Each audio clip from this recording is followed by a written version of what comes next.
Hello. I'm very glad to say that I've had someone write in and ask whether I could answer a question for him, which was, could I give some sort of talk about the different books that I use for research? I thought, yes, delightful. However, I have got somewhere in the region of 4,000 books in my office, so trying to pick the most relevant ones was quite an interesting task. However, I've eventually plumped for, as number one, The Crown Please. This is a great book. It was written for the Devon and Cornwall Record Society by Henry Summerson, Professor. And he goes through an introduction explaining all about the legal system of the day, going through how juries were selected, what sort of people were involved, and how, after somebody had been arrested, they'd be taken to court and investigated. But he points out the interesting thing that the Grand Isle was a circuit where the judges would come all around the country, and they would turn up in Devon and Cornwall and say, OK, bring out all of the people who are accused of any crimes, we'll listen to those cases. Which was wonderful, because they would only get around the whole country once every 10 years or so. So this book is a complete list of all of the cases that happened over the space of 10 years in Devon and Cornwall. All of the murders, all of the thefts, all of the felonies, basically. And it's vital for me because not only does it give me a wide variety of different types of case for me to look at, it also gives me a huge number of local names, which is enormously useful. One of the biggest problems I find whenever I'm starting out with a book is trying to figure out a new list of names. This is where my names all come from. Another book that is absolutely vital for me is this, the Handbook of Dates. Not a huge bestseller, not widely known, but I was pointed in the direction of this some years ago by a book dealer because I was finding it very difficult to find out certain key dates. It's all very well saying that August the 3rd was a Monday, but how do you go back and figure it out? The calendar has changed many times over the years. Different corrections between the Gregorian and the Julian calendar have had whole days, almost weeks taken out of the years. But what this book does is, depending on what day of the year Easter falls, it then tells you all the way through what day was Monday, what day was Tuesday for every month of the year through time. Very simple to use. It gives you at the back a chronological table of all the Easter days. You take that day and find the chart here which corresponds to the days that you're looking for. And then you can work out which day different events would have happened. I found that particularly useful just recently when I was doing Fields of Glory, the book about the Cressy campaign, because I was able to check with this each of the different chroniclers' accounts and make sure that everything was correct. I had a similar thing when I was trying to check up on Isabella and Edward II's marriage and the marriage of the French Queen, because the marriage of the English Queen, King and Queen, that's fine, we've got the dates for everything. But with the French King and Queen, I found it next to impossible to find out what the date was. In fact, the closest I could come to it was 2 years out. I don't know why. I assume that it's a simple case of after the French Revolution a lot of records were lost. It does seem strange. The third book, this one's wonderful. This was produced by the Kent Archaeological Society, and they very kindly photocopied it for me for a fee of £10. And this is the only book I have found that gives a good record of the keepers of the King's Peace.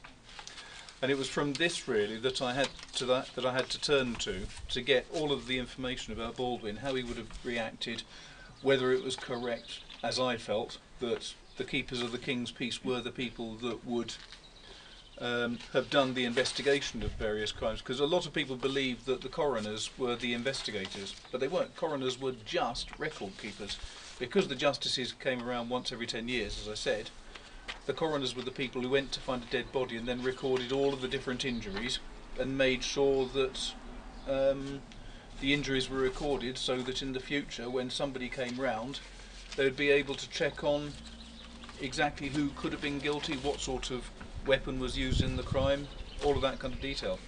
This shows that the people who held the warrant to find felons from 100 to 100, from county to county, were the keepers of the King's peace. They were the actual investigators. They were the ones who had to go and do the job. The next book I have to mention is my most expensive book.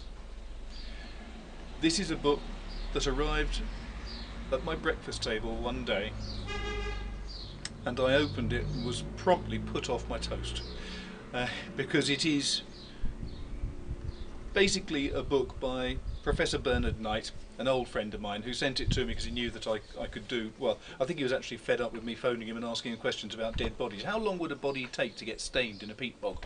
Well, I don't know, it depends on what the weather's like.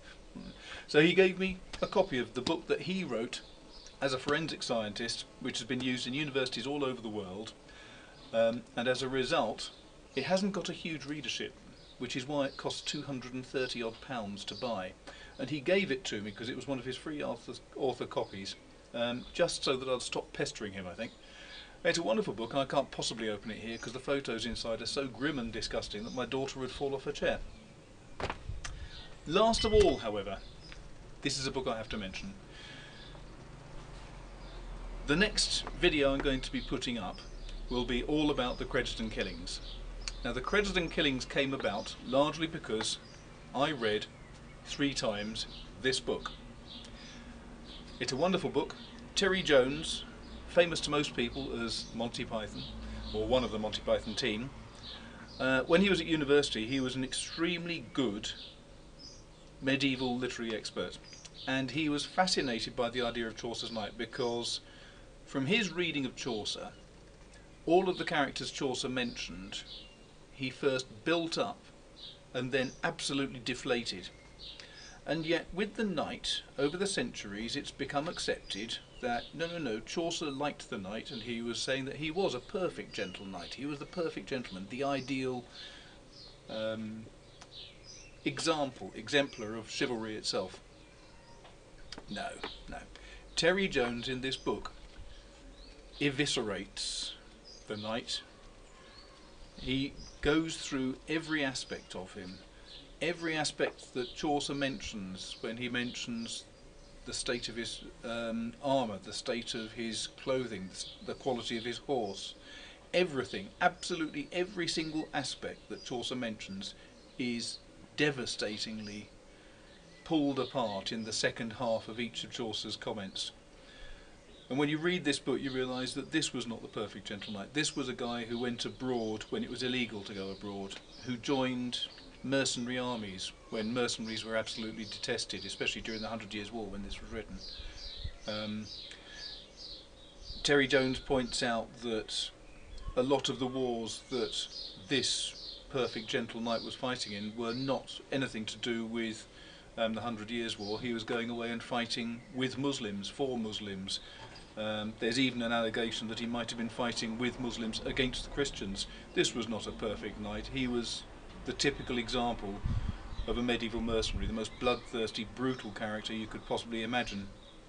And it was because of reading this book several times that I was forced to, as soon as I had an opportunity, when I'd finished Moorland Hanging and I was looking around for a new idea to attack, it had to be the medieval monster, the medieval mercenary knight. And it was all this book's fault. But if you ever see a copy of this, I can thoroughly recommend it. It is a superb piece of literary and historical dissection.